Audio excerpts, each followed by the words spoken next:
আসসালামু আলাইকুম প্রিয় দেশবাসী, মুসলিম উম্মাহ।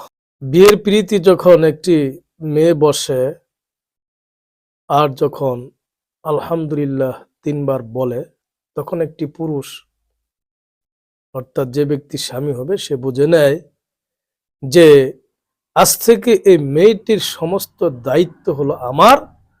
তার চাহিদা মিটানোর জন্য সকল ক্ষেত্রে আমার এটার বোঝা বইতে হবে, এটাকে পালন করতে হবে। আর পুরুষ যখন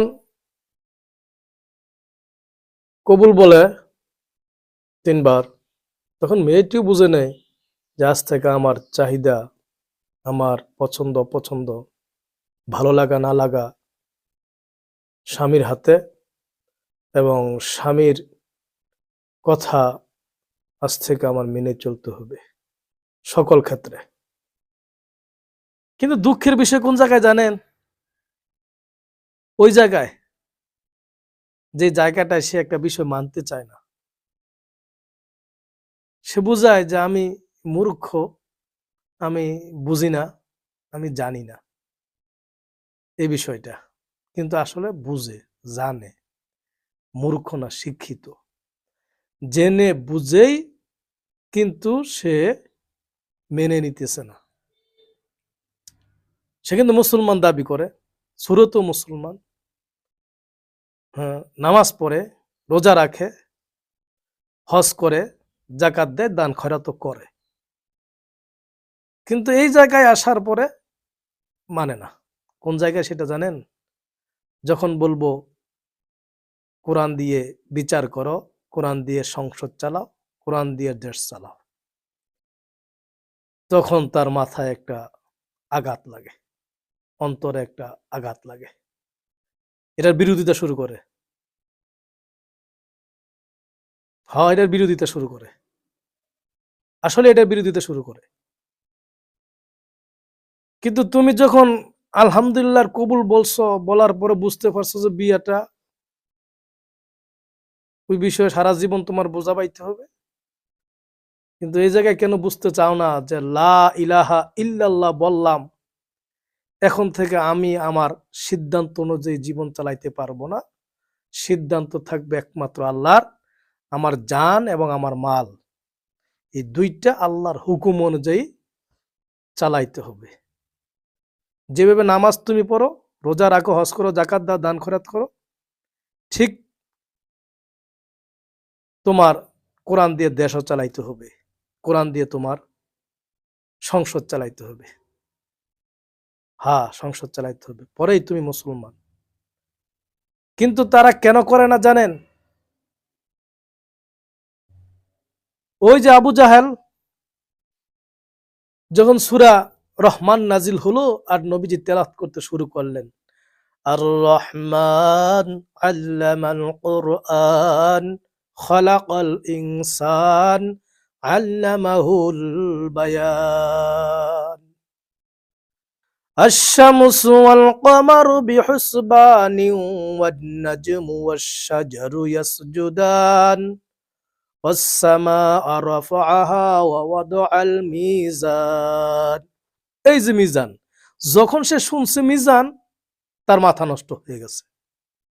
আল্লাহ বললেন এখানে আর রহমান, আমি রহমান, সৃষ্টি করেছি মানুষ, বয়ান শিখাইছি, এবং নেক বদ, এটার জন্য একটা পাল্লা থাকবে, ওজন মাপা হবে, যেই পাল্লাটা, যে মিজানটা আজকে জামাত ইসলাম নিছে, যে প্রতীকটা ইনসাফের প্রতীক, হ্যাঁ হ্যাঁ, ইনসাফের প্রতীক, এই প্রতীকটা কেন নিছে? তবেই মনে থাকবে যে ইনসাফ ভিত্তিক আমার বিচার করা লাগবে। আমি কোরআনের ইনসাফ প্রতিষ্ঠা করব, সৎ মানুষ হতে হবে,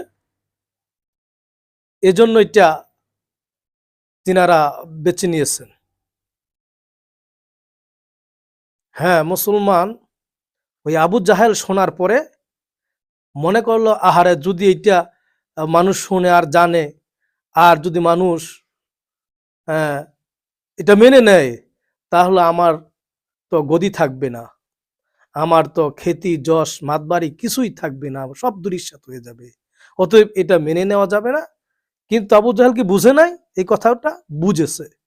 আজকের আবু জাহেলারা বুঝে, কিন্তু না বুঝার বান করে। তারা জানে যদি ইনসাফ প্রতিষ্ঠিত হয়ে যায় তাহলে আমার আর খাওয়া থাকবে না, গদি থাকবে না, যশ থাকবে না, নাম নাম থাকবে না, আমার বলতে কিছু থাকবে না। কারণ হলো তারা তো